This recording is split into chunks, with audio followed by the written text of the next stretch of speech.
জয় কৃষ্ণকালী মায়ের জয়।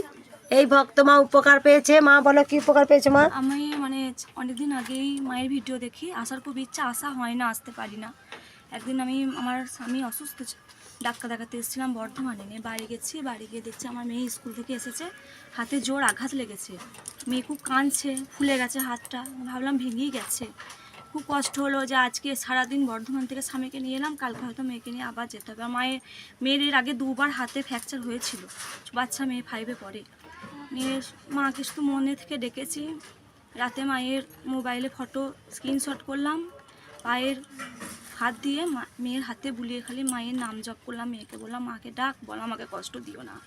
সকালবেলায় উঠে দেখছি মেয়ের কি বলবো, হাতে ফোলা টোলা কিছু নেই। সারাদিন মেয়ে বিকেল থেকে হাত এভাবে ছিল, নামায়ও নি ওঠায়ও নি। সকালবেলায় উঠে আমি বলছি মা হাত সোজা করতে পারবি? হাত সোজা করে বলছে মা আমার ঠিক হয়ে গেছে। তবু একবার ডাক্তারের কাছে নিয়ে আসতে হলো, কাছেই বলছি নিয়ে এলাম।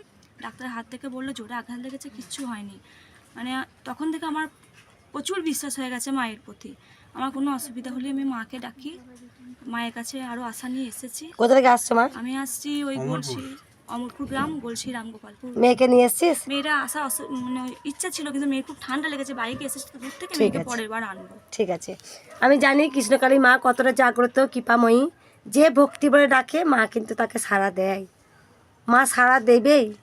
একবার সবাই বলুন জয় কৃষ্ণকালী মায়ের জয়।